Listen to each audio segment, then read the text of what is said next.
বলেছিলিস না তুই আমাকে অনেক বড় রূপে পুজো করবি। আমি বড় রূপে তোর হাতে পুজো নিতে চাই। ভবেশ নিজের হাতে তার বাড়িতে 14 হাত কালী প্রতিমা নির্মাণ করেন। ভবেশ, মা কালীর এই বিশাল রূপ দেখে আমার গায়ে কাঁটা দিচ্ছে। ভবেশ, আমাদের বাড়ি ফিরতে অনেকটা দেরি হয়ে গেল রে।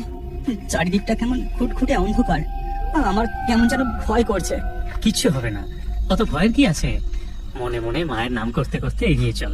তোরা আর যাই বলিস, রাসের মেলায় রাধা কৃষ্ণের প্রতিমাগুলো কি বিশাল বিশাল আকারের। ভাঙা রাসের মেলা দেখে মন একেবারে জুড়িয়ে গেল। সামনের বছর আবার দেখতে আসবো, কেমন? সে না হয় আবার সামনের বছর আসবো, কিন্তু নৈহাটিতে আমাদের কালী পুজোয় এমন বড় কালী ঠাকুর বানালে কেমন হয়? বাহ, এটা তো বেশ ভালো প্রস্তাব। আর তুই হেভি বলেছিস, কালী পুজোয় এমন বড় প্রতিমা বানালে মন্দ হয় না।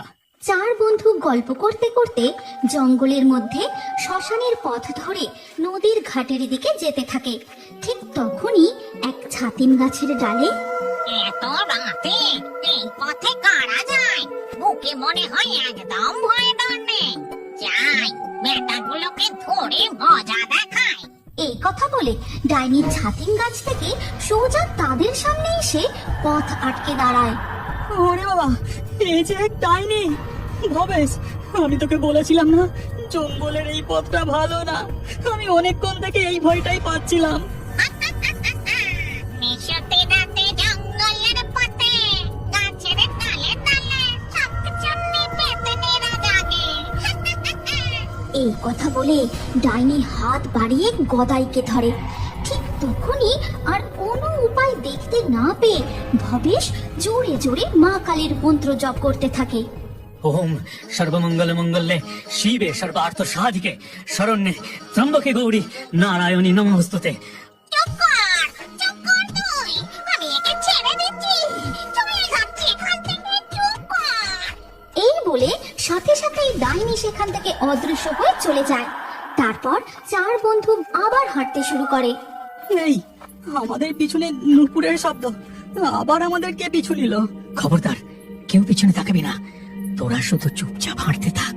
তারা কেউ পিছন ফিরে তাকায় না। দেখা যায় তাদের পিছু পিছু কে যেন নূপুর পায়ে হেঁটে চলেছে। এরপর তারা যখন হাঁটতে হাঁটতে নদীর ঘাটের কাছাকাছি পৌঁছায়, আরে, ওই নুপুরের শব্দটা তো আর পাওয়া যাচ্ছে না। চার বন্ধু পিছনে তাকিয়ে দেখে যে সেখানে কেউ নেই, শুধু একটি জবা ফুল পড়ে আছে। তাদের দেখে মাঝি জিজ্ঞাসা করে, কে বাবুরা, এই নিশুতি রাতে তোমরা কোত্থেকে আসছো? কোথায় যাবে গো? ভাঙা রাসের মেলা দেখে ফিরছি গো, নৈহাটি যাব। ওইদিকে জঙ্গলের পথটা তো ভালো নয় গো বাবু, পথে কোনো অসুবিধা হয়নি তো? যাকে, আর তোমরা দেরি করো না, নৌকোয় চেপে বসো নৌকোয়। এরপর মাঝি নৌকা ছেড়ে দেয়। তারপর তারা মাঝিকে সমস্ত ঘটনা খুলে বলতে থাকে। সে আর কেউ নয় গো, মা তারা ছিল। মা তারাই তোমাদের রক্ষা করেছে। জয় মা তারা, জয় মা তারা। এরপর কেটে যায় প্রায় 1 বছর। এমনই একদিন সকালবেলা এক চায়ের দোকানে চার বন্ধু বসে কালী পুজোর পরিকল্পনা করতে থাকে। ভবেশ, কালী পুজো আর বেশি দিন নেই রে। আমাদের এবার কাজ শুরু করতে হবে। শুরু তো করব, কিন্তু এবারে কাছে যে বেশি টাকা পয়সা নেই রে। কি করে কি হবে কি জানি। ভবেশ, ওসব তুই চিন্তা করিস না, সব হয়ে যাবে। আমরা ঠিক সব ব্যবস্থা করে ফেলবো। আরে, আমরা সবাই মিলে চাঁদা তুলবো, আর তাহলে তো আর কোনো অসুবিধা হবে না। না গদাই, এ আমার বাড়ির পুজো, পাড়া প্রতিবেশীর থেকে কেন চাঁদা তুলবো? এরপর চার বন্ধুর চা খাওয়া হয়ে গেলে টাকা মিটিয়ে যে যার বাড়ি ফিরে যায়। হ্যাঁ রে ভবেশ, কিছু কাজের খোঁজ পেলি বাবা? সামনে যে কালী পুজো, কিভাবে যে মায়ের পুজো হবে কি জানি। অনেক কলকারখানায় কাজের খোঁজ করলাম গো মা, কিন্তু সবাই ওই একই কথা বলে, এখন কোনো কাজ নেই। হে মা তারা, আমার ছেলেটার কিছু একটা কাজের ব্যবস্থা করে দাও। এই দরিদ্র সংসারে একটু মুখ তুলে চাও মা। এরপর ধীরে ধীরে বিকেল গড়িয়ে রাত হয়ে যায়। গভীর রাতে সবাই যখন ঘুমিয়ে, তখন হঠাৎ ভবেশ, ভবেশ, তুই সেই কথা ভুলে গেলি নাকি? বলেছিলিস না তুই আমাকে অনেক বড় রূপে পুজো করবি। আমি বড় রূপে তোর হাতে পুজো নিতে চাই। ভবেশ, ভবেশ। ভবেশের স্বপ্ন ভাঙতে সে আঁতকে বিছানায় উঠে বসে। মা কালীর এমন স্বপ্ন দেখে ভবেশ মনে মনে বলে, সত্যি তো, গতবারে নবদ্বীপের রাসের মেলা দেখে ফেরার সময় আমরা বলেছিলাম বটে যে অনেক বড় কালী মূর্তির পূজা করব। জয় মা তারা, জয় মা তারা। সেই রাতে ভবেশের আর ঘুম আসে না। এরপর ধীরে ধীরে সকাল হয়ে যায়। সকালবেলা ভবেশ যখন চাকরির খোঁজে বাড়ি থেকে বেরোতে যাবে, তখন দাঁড়া বাবা, দুমুঠো কিছু খেয়ে যা। না মা, আজ অনেকগুলো কারখানায় খোঁজ নিতে যেতে হবে, দেরি হয়ে যাচ্ছে মা, আমি এলাম। হে মা তারা করুণাময়ী, তুমি ছেলেটার একটা চাকরির ব্যবস্থা করে দাও মা। এরপর ভবেশ বাড়ি থেকে বেরিয়ে একের পর এক কলকারখানায় চাকরির জন্য খোঁজ নিতে থাকে, কিন্তু সব জায়গাতেই তাকে হতাশ হয়ে ফিরতে হয়। ক্লান্ত হয়ে সে যখন একটি চায়ের দোকানে বসে চা পান করছিল, ঠিক তখনই একটি মেয়ে তার কাছে আসে। বাবু, ও বাবু, আমাকে একটি বিস্কুট কিনে দেবে গো? দেখো না, আমি এই কাগজের টুকরোটা দোকানদারকে দিলে সে আমাকে বকা দিয়ে তাড়িয়ে দেয়, একটাও বিস্কুট দেয় না। আরে পাগলি, এটা যে একটা খবরের কাগজের টুকরো, এটা কোনো টাকা নয়। আচ্ছা বেশ, তোর এই কাগজের টুকরোটা আমাকে দে, আমি তোকে বিস্কুট খাওয়াচ্ছি। ঠিক আছে গো, এই নাও, এই নাও। ভবেশ মেয়েটির কাছ থেকে খবরের কাগজের টুকরোটা নেয়।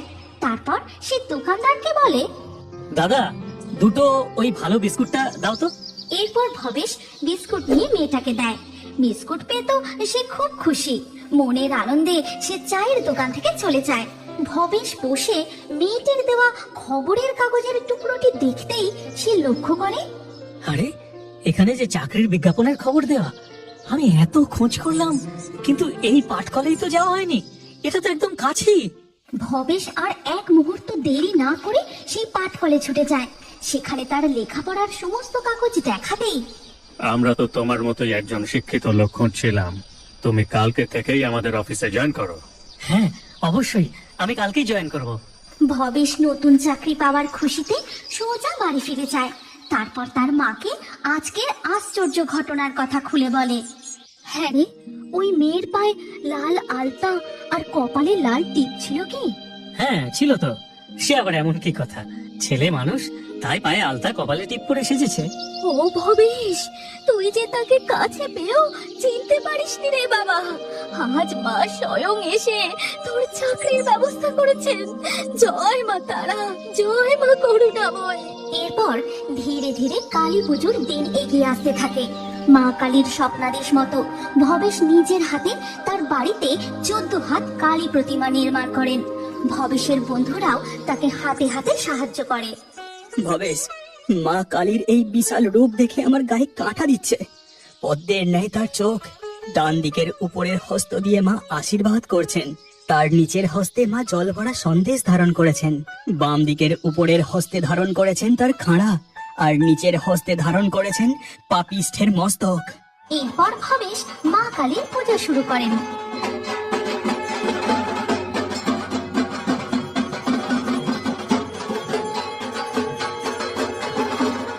মা, মা গো, তুমি সত্যি আছো।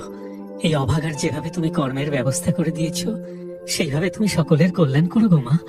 তোমার শরণার্থীদের কখনো ফিরিয়ে দিও না মা। জয় বড় মায়ের জয়, জয় বড় মায়ের জয়, জয় বড় মায়ের জয়।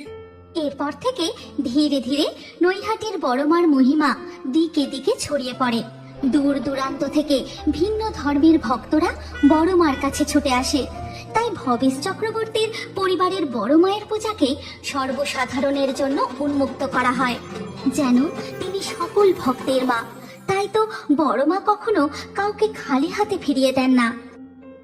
বড় মা খুবই জাগ্রত। শোনা যায় এমনই কালী পুজোর আগের দিন গভীর রাতে ছমছম নুপুরের শব্দ করে লাল পাড় সাদা শাড়ি পরা কি যেন গঙ্গার ঘাটের দিকে চলে যায়। তোমরা যদি নৈহাটির বড়মার এমনই আরো অলৌকিক ঘটনার কার্টুন দেখতে চাও, তাহলে কমেন্টে নেক্সট পার্ট অবশ্যই লিখো। আর এই ভিডিওটিও তোমার প্রিয়জন ও পরিবারের সাথে অবশ্যই শেয়ার করে পাঠিয়ে দিও।